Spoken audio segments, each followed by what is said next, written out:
Hello दोस्तों, स्वागत है आपके अपने यूट्यूब चैनल हमारी एकेडमी पे। मैं अभय सिंह रावत स्वागत करता हूं आपका। मित्रों, आज हम लोग सामान्य हिंदी का दूसरा प्रैक्टिस सेट आज हम लोग सॉल्व करेंगे। टॉप 20 क्वेश्चन हम लोग विगत 10 वर्षों से जो आए हुए क्वेश्चन है उसको हम लोग सॉल्व कर रहे हैं। तो इसको हम लोग आज निरंतर आगे बढ़ाते चलते हैं। चलिए, आज हम लोग इसका दूसरा प्रैक्टिस सेट देखेंगे। चलिए, पहला क्वेश्चन क्या है? पहला क्वेश्चन है श्रृंगार रस का स्थायी भाव क्या है। अब आप लोगों ने रस पढ़ा ही होगा, रस क्या होता है। तो रस 9 प्रकार के होते हैं। इसके स्थायी भाव लगभग रस 9 प्रकार के होते हैं। तो इसका पहला जो होता है श्रृंगार रस, तो श्रृंगार रस का स्थायी भाव क्या होता है? श्रृंगार रस का स्थायी भाव रति होता है। क्या होता है? रति, स्थायी भाव। चलिए, दूसरा है क्वेश्चन है राम की रुचि खेल में नहीं है किंतु पढ़ाई में उसकी बड़ी दिलचस्पी है। तो इसमें क्या पूछ रहा है आपका? इसमें कौन सा वाक्य है? तो इसमें एक संयुक्त वाक्य है। देखिए, राम की खेल में रुचि है, एक अलग वाक्य हो गया, किंतु पढ़ाई में उसकी बड़ी दिलचस्पी है, दोनों जॉइंट हो गया, संयुक्त वाक्य हो गया। तो संयुक्त वाक्य है। चलिए, नेक्स्ट क्वेश्चन देखते हैं। प्रियतम शब्द का स्त्रीलिंग रूप क्या होगा? प्रियतम मतलब प्रिय मतलब प्यारा, तम बहुत ज़्यादा प्यारा।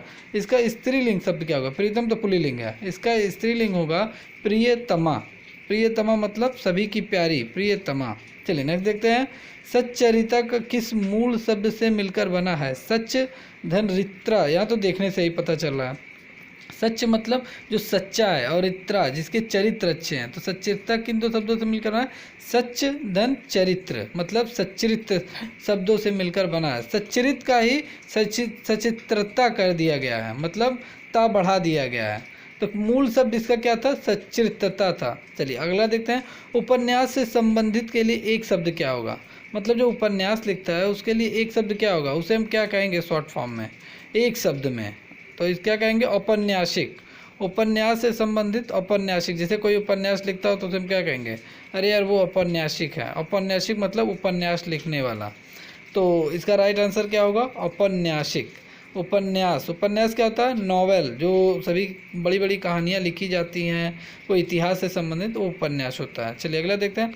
मछली के समान आँखों वाली, मतलब जिसकी आंखें मछली की समान हो, मछली जैसी सुंदर हो, उसको हम क्या कहेंगे? एक शब्द में क्या कहेंगे? जिसकी मछली जैसी आँखों हो, तो क्या कहेंगे? मीनाक्षी कहेंगे। क्या कहेंगे? मीनाक्षी। मीनाक्षी मतलब मछली के समान आँखों वाली के लिए मीनाक्षी। ये प्रायः हमेशा ये औरतों के लिए यूज होता है, लड़कियों के लिए यूज होता है, जो सुंदर लड़कियाँ होती हैं उनके लिए यूज होता है। मीनाक्षी मतलब मछली के समान आँखों वाली। चलिए, नेक्स्ट। पवित्र का संधि विच्छेद क्या होगा? पवित्र मतलब होली, मतलब एकदम साफ सुथरा हो, उसे हम कहते हैं पवित्र। जैसे जो गंदा ना हो, उसे हम क्या कहते हैं? पवित्र। तो इसमें कौन सा संधि विच्छेद यूज हुआ है? कौन सा संधि विच्छेद प्रयोग हुआ है? पौधन इत्र, पवित्र। इसका संधि विच्छेद पूछा है, यानी 2 पार्ट में इसको तोड़ दीजिए। पौधन इत्र, पवित्र। तो ये हो गया आपका संधि विच्छेद पवित्र। तो इसमें कौन सा यण संधि यूज हुआ है? चलिए, नेक्स्ट देखते हैं क्या क्वेश्चन है नेक्स्ट अपना। जिस व्यक्ति की पत्नी मर गई हो, यानी जिस पति की पत्नी मर गई हो, मतलब जिस व्यक्ति की जो है पत्नी मर गई हो, उसे एक शब्द में क्या कहेंगे? उसे क्या कहेंगे? पहली बात तो उसे कहेंगे विधुर। विधुर। अगर किसी स्त्री का पति मरता है तो उसे क्या कहते हैं? विधवा। लेकिन अगर किसी व्यक्ति की पत्नी मर गई हो तो उसे क्या कहेंगे? विधुर। चलिए, नेक्स्ट देखते हैं। पुस्तकीय ज्ञान से व्यवहारिक ज्ञान अधिक प्रमाणित होता है। मतलब पुस्तक ज्ञान से हमें ज़्यादा व्यवहारिक ज्ञान मतलब बिहेवियर नॉलेज हमें अधिक प्रमाणित होता है। इस वाक्य में विशेषण क्या है? तो विशेषण देखिए, यहाँ पे पुस्तक होगा, व्यवहारिक होगा और प्रमाणिक होगा। कैसे होगा ये भी मैं क्लियर कर देता हूँ। देखिए, पुस्तकीय ज्ञान, ज्ञान आपका संज्ञा है, तो पुस्तकीय ये आपका विशेषण हो गया। जो संज्ञा के पहले यूज किए जाते हैं, प्रयोग किए जाते हैं, उन्हें विशेषण कहते हैं। व्यवहारिक देखिए, ज्ञान के पहले यूज हुआ है। प्रमाणिक, प्रमाणिक मतलब एक विशेषता बता रहा है, प्रमाण बता रहा है कि उसकी विशेषता है। तो पुस्तकीय व्यवहारिक प्रमाणिक विशेषण है। चलिए, नेक्स्ट देखते हैं। पीने की इच्छा के लिए एक शब्द, मतलब जिसे पानी पीना है या कोई लिक्विड पीना है, दारू ही पीना है या दूध पीना है, तो पीने की इच्छा अगर है तो उसे क्या कहेंगे? पिपाशा। पिपाशा मतलब पीने की इच्छा रखने वाला, मतलब पीने की इच्छा रखने वाले को क्या कहेंगे? पिपाशा। पिपाशा याद कर लीजिए, वेरी मोस्ट इंपॉर्टेंट है। यहाँ पीने से सिर्फ जल ही नहीं होगा, जल के जितने भी लिक्विड तरल पदार्थ हैं, अगर किसी व्यक्ति को भूख लगा है, प्यास लगा है, तो जाहिर सी बात है पानी पिएगा। तो पीने की इच्छा रखने वाला कुछ भी, कोई भी हो, कोई भी लिक्विड हो, चाहे दूध हो, दारू हो, जल हो, कुछ भी हो, जूस हो, वो पीने की इच्छा रखने वाला मतलब पिपाशा। पिपाशा कहेंगे। चलिए नेक्स्ट देखते हैं, सुंदर विशेषण का सही स्त्रीलिंग रूप क्या होगा। मतलब सुंदर, जैसे सुंदर लड़का, तो हम लोग सुंदर किसके लिए यूज करते हैं, प्रायः पुल्लिंग के यूज करते हैं। लेकिन अगर हमें इसका स्त्रीलिंग बताना है तो इसका स्त्रीलिंग क्या होगा, इसका स्त्रीलिंग होगा सुंदरी। जैसे हम कहेंगे नहीं कि ए सुंदरी कहाँ जा रही हो, तो लड़कियों के लिए यूज हो रहा है ना, सुंदरी लड़कियों के लिए। जैसे हमेशा ये भी बात है कि अगर कोई लड़की सुंदर है तो हम कहेंगे अरे यार वो लड़की बहुत सुंदर है, तो वहाँ पर भी हो गया, तो ये अपवाद की श्रेणी में आ रहा है ना। लेकिन अगर आपसे पूछेगा सुंदर का स्त्रीलिंग तो आप क्या बताएंगे, सुंदरी। ठीक है, चलिए नेक्स्ट देखते हैं, लिखत में कौन सा प्रत्यय है। मतलब लिखत, जैसे कबीरदास कहते नहीं थे, लिखत लिखत पढ़त पढ़त हमारा पूरा जीवन बीत गया। तो लिखत में कौन सा प्रत्यय है, प्रत्यय हमेशा लास्ट में यूज किया जाता है, तो अत प्रत्यय। देखिए लिख प्लस अत, अगर इन दोनों को जोड़ेंगे तो क्या बनेगा, लिखत। तो अत आपका प्रत्यय है लिखत में, कौन सा प्रत्यय है, अत। चलिए नेक्स्ट क्वेश्चन देखते हैं, नाच नचाना, नाच नचाना मुहावरे का आशय क्या है। देखिए नाच नचाना मतलब डांस, नचाना यानी दूसरे को नचाना, नाच नचाना, ये मुहावरा है। तो इसका अर्थ क्या होगा, इसका आशय होता है परेशान करना। मतलब नाच नचाना मतलब किसी को परेशान करना, बहुत परेशान करना, उल्टी सीधी बातें उसे बता देना। तो ये होता है नाच नचाना मतलब परेशान करना। चलिए नेक्स्ट देखते हैं, इति का विलोम क्या होगा। इति शब्द का विलोम मतलब अपोजिट, अपोजिट वर्ड क्या होगा। अपोजिट वर्ड तो आप क्या जानते होंगे, जैसे ऊपर का नीचे, दाएं का बाएं। तो इति का अपोजिट क्या होगा, वेरी मोस्ट इंपॉर्टेंट है। इति का अपोजिट होगा प्रारंभ।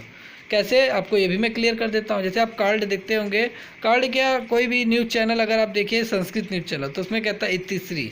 लास्ट में जब खबर सुना देता है, टाइम ओवर हो जाता है, तो कहते हैं इतिश्री। इतिश्री मतलब बस हो गया, खत्म हो गया। तो इसका अपोजिट क्या होगा, प्रारंभ होगा। जैसे कोई कथा अगर कोई सुनाता है, कहता है इतिश्री, तो मतलब खत्म हो गया, इसका विलोम प्रारंभ। चलिए अगला देखते हैं, किसी विषय को विशेष रूप से जानने वाला। मतलब कोई एक ऐसा व्यक्ति है जो किसी विषय को बहुत अच्छी तरीके से जानता है, तो उसके लिए क्या कहेंगे, विशेषज्ञ। जैसे हम लोग देखते नहीं हैं, हम लोग जिला अस्पताल में जाते हैं, डिस्ट्रिक्ट हॉस्पिटल, तो वहाँ विशेषज्ञ कहते हैं इस विशेषज्ञ को दिखाओ, फिजिशियन को दिखाओ, न्यूरोलॉजिस्ट को दिखाओ। तो बहुत सारे डॉक्टर बैठते हैं, सब अलग अलग विषय में ज्ञान प्राप्त करके आए हुए रहते हैं। तो विशेषज्ञ मतलब किसी एक विषय में जानने वाला। जैसे पीएचडी किया हुआ लड़का, एक किसी विषय में पीएचडी किया हुआ, मतलब विशेषज्ञ। चलिए अगला देखते हैं, दौड़ना क्रिया से बनने वाली भाववाचक संज्ञा क्या है। मतलब दौड़ना यहाँ पे तो क्रिया है, सिंपल सी बात है। कौन सी क्रिया है, सकर्मक क्रिया है दौड़ना। तो इसका भाववाचक संज्ञा क्या होगा, भाव जो मन में ही उत्पन्न होता हो। जैसे दौड़, जैसे कहते नहीं है मैं दौड़ में गया, तो अपना भाव बता रहे हैं, अपना भाव। तो यहाँ भाववाचक संज्ञा क्या होगा, दौड़। दौड़ अपना क्या होगा, भाववाचक संज्ञा। दौड़ना का जो भाववाचक संज्ञा बनेगा वो दौड़। जैसे बच्चे दौड़ के लिए जाते हैं, बच्चे सिपाही भर्ती की दौड़ के लिए गए, तो दौड़ आपका क्या हो जाएगा, भाववाचक संज्ञा। जो मन से उत्पन्न होता हो, अंदर से फीलिंग हमारी, वो होता है भाववाचक संज्ञा। चलिए अगला देखते हैं, कृष्ण शब्द का पर्याय आशय क्या होगा। यानी भगवान कृष्ण, इनका आशय, इनके नाम का भी अर्थ होता है ना, किसी ना किसी नाम का जरूर एक ना एक अर्थ होता है, एक कोई ना कोई आशय होता है।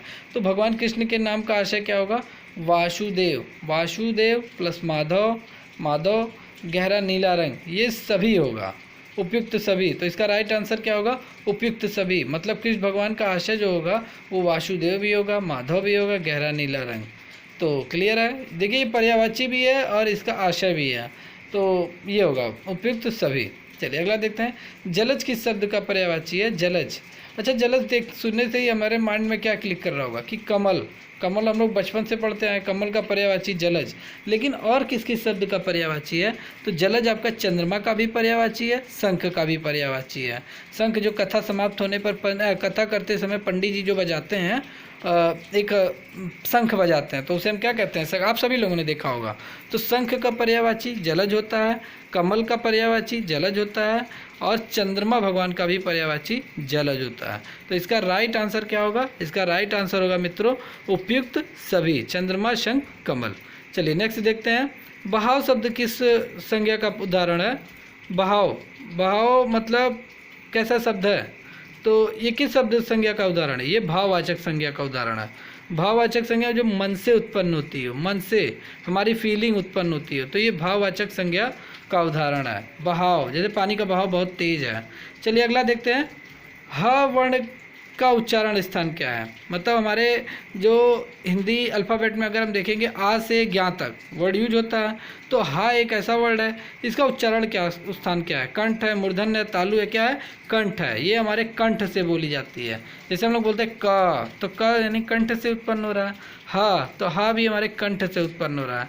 जो हमारी जीभ के नीचे वाला हिस्सा है गले के पास, ये कंठ होता है। तो कंठ, इसका उच्चारण स्थान क्या है, कंठ है। तो मित्रों वेरी मोस्ट इंपॉर्टेंट क्वेश्चन था आज का ये टॉपिक, टॉप 20 क्वेश्चन आपके। ये जितने भी क्वेश्चन मैं बता रहा हूँ प्रैक्टिस सेट है, ये पहली बात प्रैक्टिस सेट है। ये जितने भी क्वेश्चन आपको बताए जा रहे हैं ये विगत 10 वर्षों से किसी न किसी एग्ज़ाम में आए हुए प्रश्न हैं, चाहे लेखपाल में आए हो, ग्राम विकास अधिकारी, पटवारी, या किसी न किसी राज्य सरकार के प्रतियोगी परीक्षाओं में आए हुए प्रश्न हैं। वेरी मोस्ट इंपॉर्टेंट है, बहुत इंपॉर्टेंट है। ये प्रैक्टिस सेट लगभग आपको पर डे एक प्रैक्टिस सेट आपको मिलता रहेगा।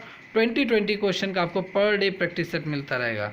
इससे आपकी जो तैयारी होगी इसको बूस्ट नॉलेज मिलेगा और एक अच्छा प्रिपेयर आप लोग करेंगे, प्रिपरेशन आपकी अच्छी होगी। देखिए हम लोग पढ़ते तो बहुत सारे टॉपिक हम लोग पढ़ते हैं, डिटेल में पढ़ते, प्रैक्टिस नहीं कर पाते हैं। तो हम लोग को एट फर्स्ट सबसे पहले प्रैक्टिस करना है। डेली आप मेरे साथ जुड़े रहिए, बने रहिए, टॉप 20 क्वेश्चन पर डे आप पढ़िए। इतनी मैं गारंटी देता हूँ कि आपका, अगर आप मेरे साथ जुड़े हैं तो 1 महीने के अंदर आपका स्ट्रांग हो जाएगा हिंदी लेवल। तो दोस्तों अगर ये वीडियो आज का पसंद आया है तो चैनल को लाइक कीजिए, सब्सक्राइब कीजिए, बेल आइकन पर प्रेस कीजिए। कल फिर हम लोग मिलेंगे इसी वक्त इसी टाइम।